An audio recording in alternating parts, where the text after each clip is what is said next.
वजन घटाने वाली मोंजारो और दूसरी वेट लॉस दवाइयों की तेजी से बढ़ती लोकप्रियता को लेकर डॉक्टर्स ने अब एक सीरियस वार्निंग दी है। उनका कहना है कि ऐसी दवाओं की जानकारी, प्रिस्क्रिप्शन और निगरानी केवल प्रशिक्षित हेल्थ केयर प्रोफेशनल से ही करानी चाहिए, ना कि सोशल मीडिया के लुभावने विज्ञापनों को देखकर, बड़े बड़े इन्फ्लुएंसर्स को देखकर और सेलिब्रिटीज को देखकर। आखिर डॉक्टर्स की चिंता क्यों बढ़ गई है और इन दवाओं के क्या वाकई में कोई सीरियस साइड इफेक्ट्स भी हैं जो बिना डॉक्टर के प्रिस्क्रिप्शन के लेने पर सीरियस हो सकते हैं? आज हम इसी विषय पर चर्चा करेंगे। मेरा नाम है दीपक डोभाल, आप देख रहे हैं आपकी खबर आपका फायदा। मेरे साथ होंगे आज चोटी के विशेषज्ञ, लेकिन सबसे पहले ये रिपोर्ट।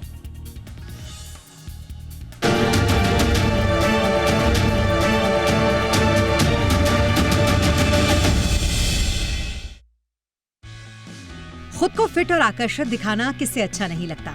सोशल मीडिया, टीवी, अखबारों, हर तरफ ऐसे विज्ञापन दिखाए जाते हैं जो आपकी पर्सनालिटी बेहतर करने का दावा करते हैं, लेकिन हर चमक सच नहीं होती। कई लोग विज्ञापन देखकर दवाइयां तो खरीद लेते हैं, पर उनके साइड इफेक्ट्स को नजरअंदाज कर देते हैं, जो आगे चलकर जोखिम बन सकते हैं। और इसी चर्चा के केंद्र में आजकल वजन घटाने वाली दवाइयां शामिल हैं। ताजा रिपोर्ट्स के मुताबिक एलाई लिली की दवा माउंजारो ने दिसंबर 2025 में 100 करोड़ रुपए का आंकड़ा पार कर लिया। ताजा आंकड़ों के मुताबिक ये लगातार तीसरा महीना है जब माउंजारो की बिक्री 100 करोड़ रुपए से ज्यादा रही। कुल मिलाकर माउंजारो की अब तक की बिक्री 601 करोड़ रुपए तक पहुंच चुकी है। लेकिन अब डॉक्टर ने इसे लेकर गंभीर चिंता जताई है। डॉक्टर्स ने जोर देकर कहा है कि ये कोई जादुई गोली नहीं है जो देश में बढ़ती डायबिटीज और मोटापे की महामारी को अकेले हल कर देगी। डॉक्टरों का मानना है कि माउंजारो की बिक्री अचानक इतनी ज्यादा बढ़ी कि ये प्रिस्क्रिप्शन और सेल्स के बीच एक बड़ी असमानता को दिखाती है, जिस पर लगाम लगाने की जरूरत है। प्रोडक्ट सोशल मीडिया पर इस दवा का प्रमोशन कुछ ऐसे लोग कर रहे हैं जो इसके बारे में बताने के योग्य ही नहीं है, और इस तरीके की दवा केवल संबंधित विशेषज्ञ ही लिख सकते हैं। ये कॉस्मेटिक वजन कम करने के लिए नहीं, बल्कि क्रॉनिक वेट मैनेजमेंट के लिए है। डॉक्टरों का कहना है कि इतनी अच्छी वैज्ञानिक दवा को इस तरह बेचना सही नहीं है। डॉक्टरों के मुताबिक माउंजारो हो या फिर कोई एंटीबायोटिक, हर प्रिस्क्राइब्ड दवा को सिर्फ उतनी ही अवधि के लिए लिखा जाना चाहिए जितना जरूरी हो।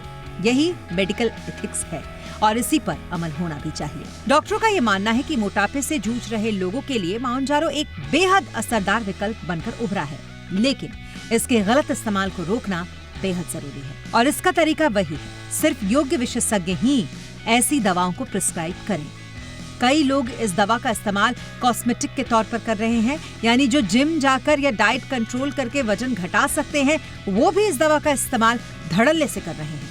कुछ स्टडीज के मुताबिक जो पहले से फिट हैं और वजन घटाने की दवाएं लेते हैं, उनमें ये दवाएं खास स्थितियों में अंधापन तक पैदा कर सकती हैं। इसलिए नियंत्रण बहुत जरूरी है। कुल मिलाकर अगर कहें तो ये दवा उन लोगों के लिए बेहद जरूरी है जो अपना वजन नहीं घटा पा रहे और मोटापे की वजह से बीमारियों का शिकार हो रहे हैं, लेकिन उन लोगों के लिए ये दवा नहीं है जो कॉस्मेटिक के तौर पर इस्तेमाल इसका कर रहे हैं। ब्यूरो रिपोर्ट, जी media.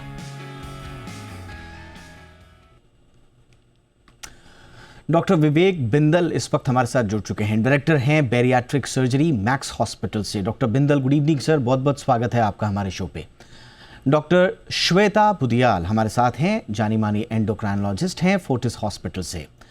Doctor Shweta, good evening ma'am, बहुत बहुत स्वागत है आपका।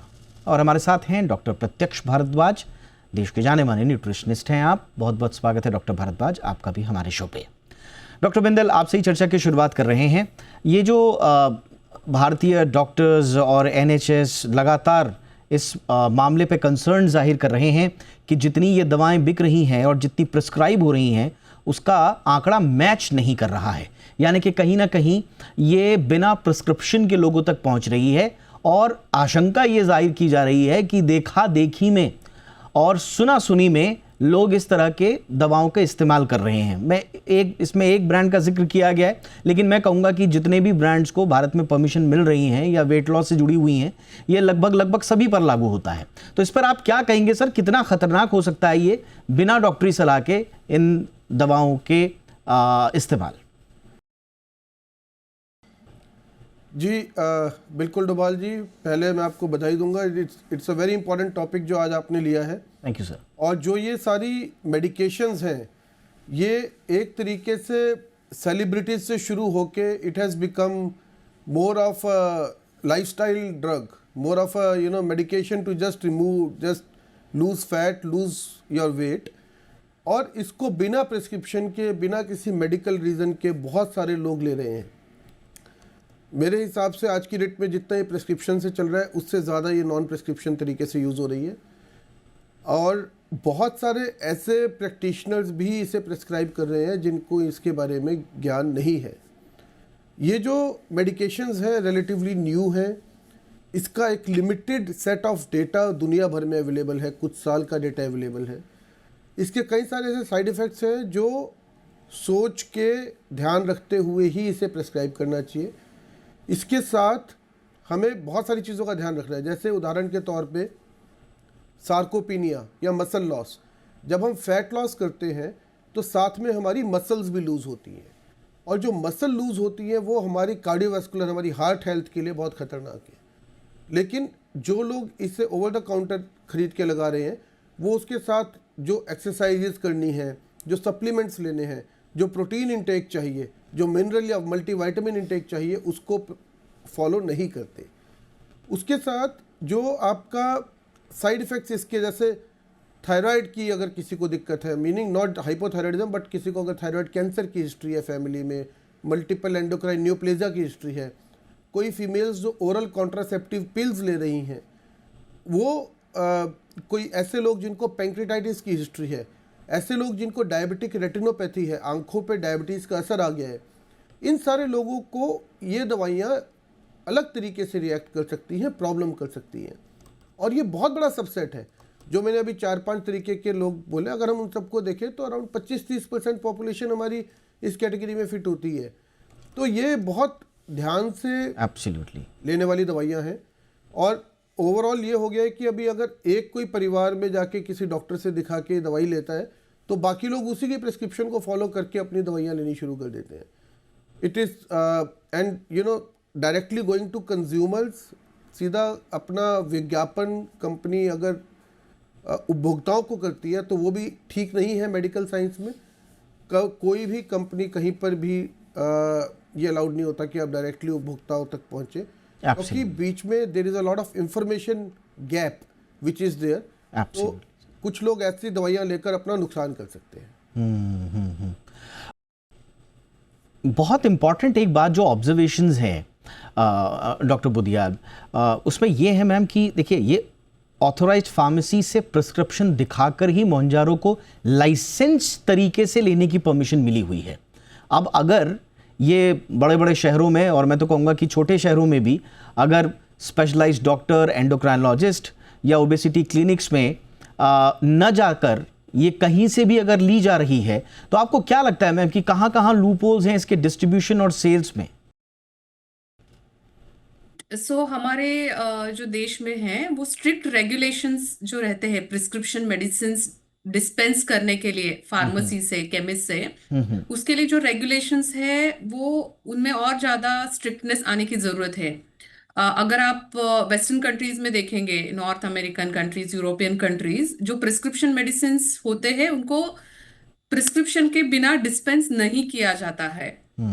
लेकिन हमारे कंट्री में एंटीबायोटिक्स हो, कोई भी दवाई हो जो विदाउट प्रिस्क्रिप्शन मिलते हैं, तो that is like a loop hole.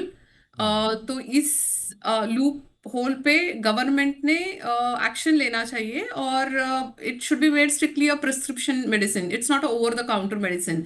जैसे कि हमको पता है कि obesity is a chronic disease, और वो डिसीज को ट्रीट करने का एक स्ट्रैटेजी है और एक सिस्टमैटिक तरीका है, and medication is one of the options which is like a bridge therapy between lifestyle modification and obesity. तो जो भी दवाई होती है ये आखिर में एक दवाई है। जैसे हमें डॉक्टर ने बताया कि उसके भी कुछ प्रोज है, कॉन्स है, साइड इफेक्ट्स है, और ये सबको ध्यान में देके लेके एंडोक्राइनोलॉजिस्ट को सही कैंडिडेट को ये दवाई प्रिस्क्राइब करनी पड़ती है। कुछ चीज़ें हमको मॉनिटर करनी पड़ती है, स्पेशली मसल लॉस जितना हो रहा है, और पेशेंट्स को यदि डायबिटीज़ है तो उनकी दूसरी डायबिटीज़ की दवाई, इंसुलिन के डोसेस, ये सब टाइमली मैनर में शुगर मॉनिटरिंग करके कम करना पड़ता है, otherwise patients can land up with serious side effects या प्रॉब्लम्स। जैसे हमने देखा है हमारे एक्सपीरियंस में काफी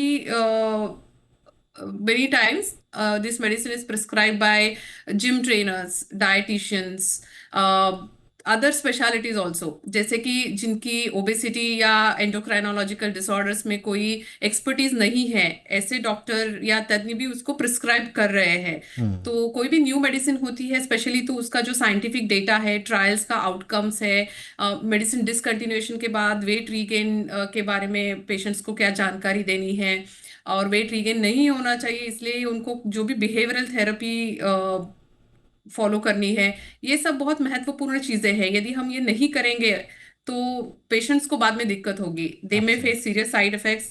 मेडिसिन का इस्तेमाल जहाँ पे नहीं करना चाहिए ऐसे सिचुएशंस में भी हो सकता है, एडिक्वेट मॉनिटरिंग नहीं होगी।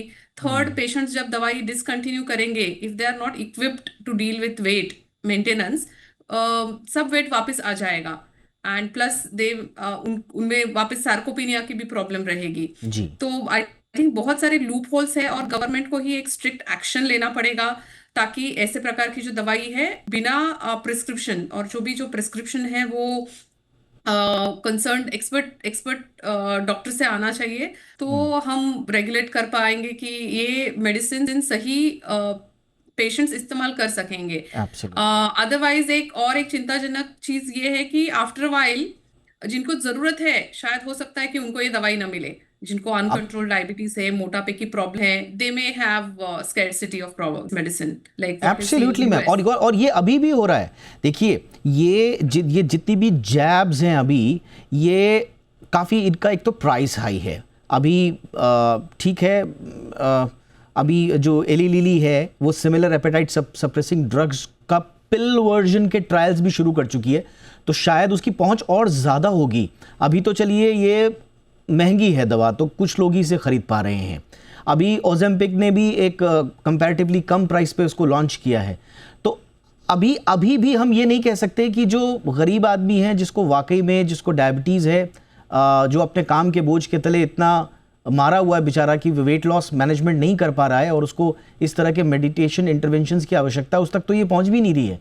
और अभी से इतने बड़े ये कंसर्न्स हैं, तो आप सही कह रही हैं कि आगे चलकर दूसरे भी तरह के खतरे हो सकते हैं।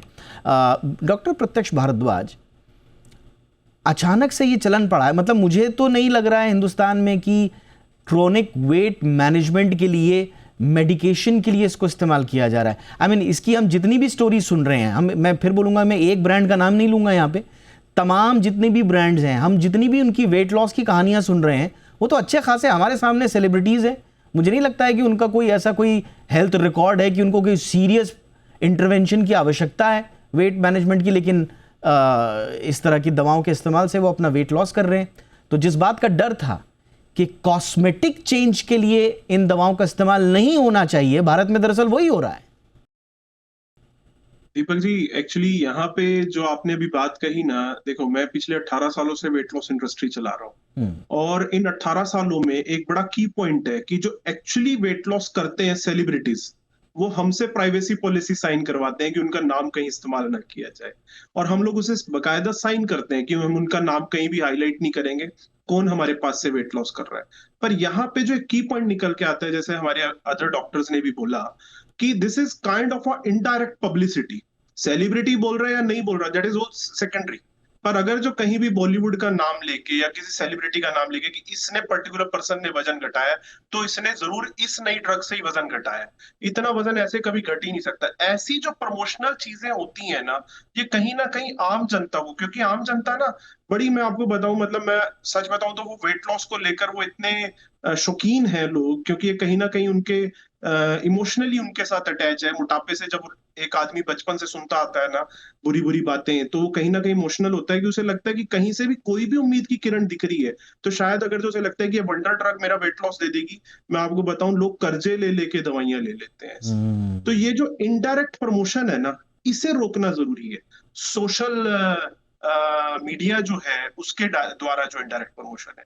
अदरवाइज मैं आपको बताऊं, आप लोगों के जैसे जो चैनल्स हैं वो तो बकायदा बड़ा क्लियर बताते हैं कि डॉक्टर्स पे जाओ, डॉक्टर से सलाह लो और वजन घटवाओ।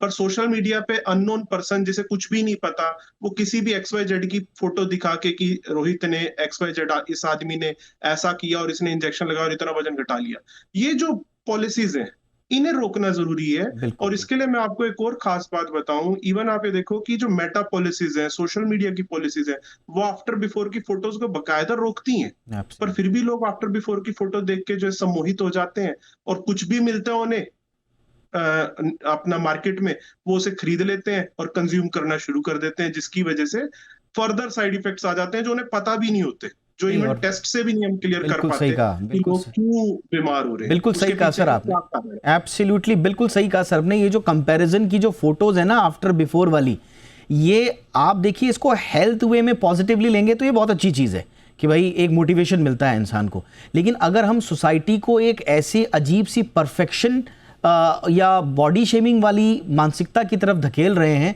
तो सोचिए ऐसे में इस तरह की कंपनीज का, देखिए कंपनीज का कोई विरोध नहीं है, ये एक सॉल्यूशन की तरह है।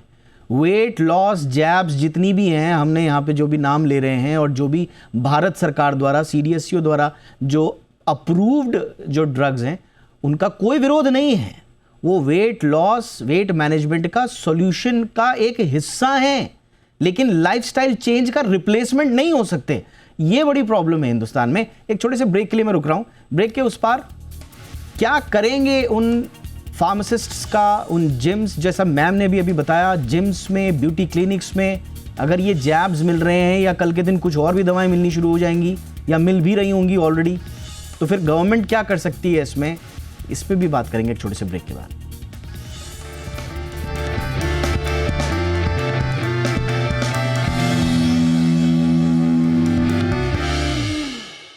ब्रेक के बाद आपका स्वागत है। डॉक्टर बिंदल सर, अब आजकल जनरेशन्स का नाम लेना बड़ा आम हो गया है। कोई कहता है जेन जी, मिलेनियल्स, अल्फ़ा। हम तो देख रहे हैं कि जिस तरह से इन दवाइयों का प्रचलन बढ़ रहा है, भारत धीरे धीरे पूरी की पूरी एक जनरेशन GLP-1 जनरेशन में तब्दील होती जा रही है। मतलब ये उनकी ज़िंदगी का एक हिस्सा टाइप का बन के रह गए हैं। और हो ये रहा है सर कि मेडिकलाइजेशन ऑफ लाइफस्टाइल फेलियर, यानी कि आप diet, exercise, public health reform, इनको छोड़ दीजिए। एक मैजिक पिल आएगी, एक मैजिक जैब आएगा, एक इंजेक्शन आएगा और एक शॉर्टकट कल्चर। ये शॉर्टकट कल्चर कितना खतरनाक है सर पब्लिक हेल्थ के लिए? जी बिल्कुल डोभाल जी, ये एक आपने बड़े अलग तरीके से इसे प्रेजेंट किया है। GLP-1 जनरेशन, ये दवाइयों की शुरुआत है और अब इसका पेटेंट कई दवाइयों का हिंदुस्तान में ख़त्म हो रहा है, तो बहुत सारी इंडियन कंपनीज भी ये मेडिकेशंस लेकर आ रही हैं और इसका प्रचलन या इसकी अवेलेबिलिटी ज़्यादा बढ़ने वाली है, इसकी कॉस्ट कम होने वाली है। तो ज़्यादा से ज़्यादा लोग इसका इसको एक्सेस कर पाएंगे, इसे खरीद पाएंगे, इसे लगा पाएंगे और ये अच्छी बात नहीं है। पब्लिक हेल्थ पर्सपेक्टिव में ये बहुत ही ख़राब चीज़ है। Prevention is the best cure for obesity and lifestyle disease. आप अगर प्रिवेंशन छोड़ के ट्रीटमेंट के ऊपर आते हैं, आप ये सोचें कि जी चलो जो मर्जी खाएं पिएं, वैसे जब बाद में मोटापा आएगा तो हम ये टीके लगा लेंगे, जैब्स लगा लेंगे, GLP-1 ले लेंगे, गोलियां ले लेंगे, which it is absolutely wrong. और पिछले अगर हम 40 से 50 साल की बात करें तो बहुत सारी वेट लॉस मेडिकेशंस आई जो 5 साल 10 साल बाद कोई सीरियस साइड इफ़ेक्ट के चलते मार्केट से विड्रॉ हुई। अब वो साइड इफ़ेक्ट जल्दी नहीं पता चलता है, वो किसी का 10 साल बाद, जैसे एक बेल्विक करके मेडिकेशन US में 2012 में आई थी, डॉर्कासिरिन, और वो 2020 के अंदर इंक्रीज्ड कैंसर रिस्क की वजह से विड्रॉ हुई। 8 साल तक वो बहुत चली वहाँ पर। तो ये पब्लिक हेल्थ पर्सपेक्टिव में जो आपने बोला, ये अच्छा नहीं है। हमारे प्रधानमंत्री जी ने भी अभी एंटीबायोटिक मिसयूज के ऊपर बहुत अच्छा बोला कि एंटीबायोटिक मिसयूज से हम ऐसी रेजिस्टेंस पैदा कर रहे हैं। इन दवाइयों की सेल सर एंटीबायोटिक की सेल से ज्यादा हो गई है। यस, और यही प्रॉब्लम है क्योंकि वो भी नॉन प्रिस्क्रिप्शन की वजह से एंटीबायोटिक हमारे यहाँ बिकते रहे और ये भी ऐसी बिक रही हैं। और जैसा एंटीबायोटिक्स अब प्रधानमंत्री जी को बोलना पड़ रहा है, वैसा ही इन दवाइयों के बारे में बोलना पड़ेगा। और ये हमें दिख रहा है, ये होने वाला है। इसमें जिस तरीके से हम आगे बढ़ रहे हैं, it is wrong and we need to talk about prevention. Absolutely sir. अब खेलो इंडिया जहाँ अच्छा है, आप तेल कम करें, आप खाना अच्छा करें, आप लाइफस्टाइल अच्छा करें, ना कि आप दवाइयाँ लें। यही जो ना, ये मेडिकलाइजेशन ऑफ लाइफस्टाइल फेलियर्स, ये जो हो गया है, एक शॉर्टकट कल्चर जिसकी मैं बात कर रहा था, जिसका सर भी कह रहे हैं, ये बहुत ज़रूरी है समझना इस चीज़ को। अच्छा, इससे एक बड़ी चीज़ क्या हो रही है, एक तो अभी भी long term safety data gap नहीं है, बहुत बड़ा गैप है। मतलब इंडियन पॉपुलेशन पर GLP-1 ड्रग्स के long term metabolic, nutritional, hormonal effect क्या हैं, अभी कोई डेटा ही नहीं, अभी तो शुरुआत हो रही है। पर ठीक है, चलिए इसको अच्छे कारणों से हम तो इसका अच्छा पक्ष जो इसको मान्यता दी गई है, या इसको सरकार की ओर से इसको बेचने की अनुमति दी गई है, उसको हम एक अच्छे पक्ष में देखते हैं। बट अभी हो क्या रहा है, जो बड़ी इंपॉर्टेंट चीज़ है, हेल्थ इन इक्वालिटी। महंगी ड्रग्स अर्बन एलीट तक सीमित हैं, जिसका मैं बार बार जिक्र कर रहा था, और ओबेसिटी और डायबिटीज़ का बर्डन गरीब और रूरल पॉपुलेशंस पे बढ़ रहा है। तो एक तरह से ये हेल्थ इनइक्वालिटी की तरफ भी बढ़ा रहा है इसको। But coming back to the main point ma'am, doctor Shweta ma'am, बिना प्रिस्क्रिप्शन के, अभी मैं पढ़ रहा था कि ख़ास तौर से वो महिलाएं जो गर्भ निरोधक दवाइयों का सेवन कर रही हैं, या साथ ही साथ में गर्भावस्था में हैं, उन पर भी कुछ बड़े हेल्थ अलार्म्स भी आए हैं कि अगर वो इस तरह की दवाइयां ले रही हैं तो उनके लिए तो और ज़्यादा खतरा है। मैम, क्या खतरा हो सकता है एक बिना सोचे समझे इस तरह की दवा लेने का हेल्थ पर मैम? ओके, तो जैसे हमने कहा कि ओबेसिटी एक डिसीज है और this is one of the treatment options. तो हमें इसको सोच समझ के सही व्यक्ति में इसका इस्तेमाल करना है। ये नए प्रकार की दवाई है GLP मेडिसिन। इनका 5 साल का डेटा हमारे पास अवेलेबल है, लेकिन जैसे डॉक्टर बिंदल ने कहा, we don't know what will happen if a person takes it for 10 years 15 years. तो हम जब ये मेडिसिन चालू करते हैं तो हम बहुत सारे factors, patient related factors, disease related factors, ma'am sorry to interrupt ma'am, हमारे पास डेटा है, मेडिकल प्रॉब्लम्स, ये सब देखिए ये मेडिसिन। एक कंफ्यूजन मुझे क्लियर करना था। आपने कहा मैम 5 साल का डेटा अवेलेबल है, बट क्या वो इंडियन पॉपुलेशन का डेटा है? मैं इसलिए कह रहा हूं कि फसाई ने भी अभी साइंटिफिक एविडेंस देने को कहा है, जितने पैकेज फूड इंडस्ट्री है। पैकेज फूड इंडस्ट्री क्या करती है कि वेस्ट के सारे डेटा उठा के इंडिया पे थोप देती हैं, कहती है कि साहब, जबकि इंडियन कॉन्टेक्स्ट में इंडियन जो लोग हैं उनके ऊपर क्या डेटा है, उसका क्या असर है, इसकी कोई स्टडी तो नहीं है मैम। इंडियंस के ऊपर तो कोई स्टडी नहीं है अभी तक। जी, हम Indians we are ethnically different population, हमारा जेनेटिक अलग है, ओबेसिटी का टाइप अलग है, हमारा विसरल ओबेसिटी होता है। तो जो भी स्टडीज हुए हैं वो ज्यादातर वेस्टर्न पॉपुलेशन में हुई है। वहां पे एशियन, वो स्टडीज में एशियन पॉपुलेशन या एशियन इंडियन पॉपुलेशन का रिप्रेजेंटेशन बहुत ही कम रहा है। तो specially ethnicity based outcome studies जो बोलते हैं, या आउटकम्स, वो अभी भी कम है। तो जब भी हम ये मेडिसिन शुरू करते हैं, हमको बहुत केयरफुली पेशेंट्स को मॉनिटर करना पड़ता है। यदि पेशेंट्स को डिप्रेशन या एंग्जाइटी है बेस लाइन, तो उसको अच्छे से कंट्रोल में लाके ये दवाई शुरू करनी होती है। If patient is using food as a coping mechanism, खाने का इस्तेमाल वो डिप्रेशन से लड़ने के लिए कर रहे हैं, और अचानक से हम ये दवाई की सहायता से उनका भूख या फूड का इंटेक कम करेंगे तो उनका डिप्रेशन वर्सन हो सकता है। तो ये बहुत सारी जटिलताएं हैं जिनको हमें ध्यान में लेना पड़ेगा। और कोई कॉन्ट्रा इंडिकेशंस है क्या, जैसे कि ये मेडिसिन का कोई भी स्टडी प्रेग्नेंट वुमेन में नहीं हुआ है, इसका प्रेगनेंसी रिलेटेड कोई भी सेफ्टी डेटा अवेलेबल नहीं है। तो जिनको इस दवाई का इस्तेमाल करना है उनको प्रेगनेंसी अवॉइड करना होगा। हालांकि जिनको PCOS है, इनफर्टिलिटी है, उन्होंने यदि सही तरह से वजन कम किया तो उनके फर्टिलिटी चांसेस बढ़ते हैं। तो उस कॉन्टेक्स्ट में ये अच्छी दवाई है, लेकिन well in advance before planning pregnancy इसे बंद करनी पड़ती है। जैसे हम दूसरे समाग्लूटाइड के कुछ डेटा आ रहे हैं कि जिसमें हम एंटी इस्केमिक ऑप्टिक न्यूरोपैथी, ये अलग प्रकार का आई का कॉम्प्लिकेशंस जरा ज्यादा मात्रा में देखा गया है। तो यस, ये सब चीजें ध्यान में रखनी बहुत जरूरी है, और इसीलिए आपको बिल्कुल जो मान्यता प्राप्त जो प्रिस्क्रिप्शन है उसकी बहुत ज़रूरत है।